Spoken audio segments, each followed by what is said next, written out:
Առավոտյան այդ կադրերին հավանաբար ծանոթացել եք, առաջին տպավորությունը որն է։ Առաջին տպավորությունը հետևյալն է, որ Նիկոլի բանդային էլի հրահանգ է տրվել, այսօր առավոտ շուտ, օրը բաց չեն թողել բանդիտիզմ իրականացնելու համար։ Հայաստանում պետական ինստիտուտները իշխանազավթումից հետո Նիկոլի կողմից վերածվել են այլևս բանդայի ստորաբաժանումների, շատ հստակ գործող, կազմակերպվածության բարձր աստիճան ունեցող բանդա է, որը շատ լավ գիտի, թե ով ինչ պիտի անի, ովքեր են, որ պիտի զինված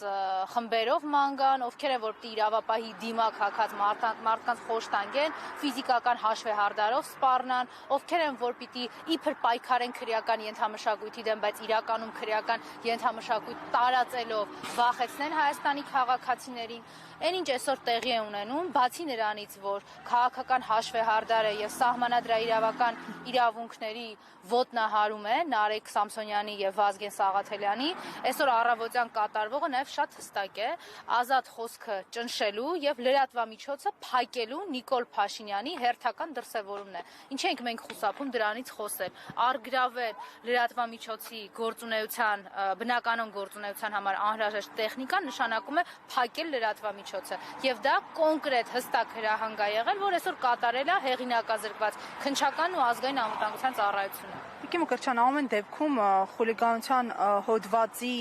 հետ է կապված այս ամբողջ process-ը, Ալեն Սիմոնյանը փաստորեն նաև առանձին հայց է ներկայացրել վիրավորանքի համար, փոխհատուցում է պահանջել, համենայն դեպս այդ մասին են գրում լրատվամիջոցները,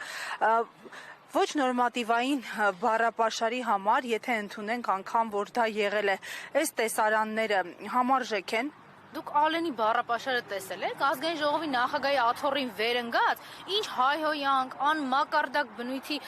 բնութագրիչներ կա տալիս է ազգային ժողովի նախագահի աթոռին վերընկած ուղիղ եթերում։ Այդ չեն տեսնում Նիկոլա հպատակ իրավապահները։ Խուլիգանությունը գիտեք որն է, երբ որ Ալենը ՊՊԾ ախրանիկներին հրամայում է փողոցում մարդուն անշարժացնել Հայաստանի քաղաքացուն ու թքում է այդ քաղաքացու վրա։ Խուլիգանությունն է, երբ որ իր ծնողը հայհոյանք է ցույց տալիս Հայաստանի քաղաքացիները, հետո գնում են քննչականն են դասավորում, ասում են, որ սա հաղթանակի ժեստ է պարզվում է։ Խուլիգանությունը, բեսպրիդելն ու քրեական ենթամշակույթը այ հենց այս տեսքն է ունենում։ Իսկ Ալենի հետ կապված մի բան է մենակ հարցական մնում, ինքը իր անձը վերջնականապես երբ է որոշում կայացրել թաղելու։ Այն օրը, երբ որ Նիկոլի հատուկ հանձնարարություններ կատարողը ֆիքսեց, արձանագրեց եւ դա տենց էլ առանց վիճարկման մնաց այն, որ ինքը անբարոյականի վաստակ է, այդ ժամանակ, թե այն ժամանակ, երբ որ իր հայրենիք համարվող Աղդամը ծախեցին, հանձնեցին Թուրքին, թե այն ժամանակ, երբ որ Նիկոլը հանձնարարեց իր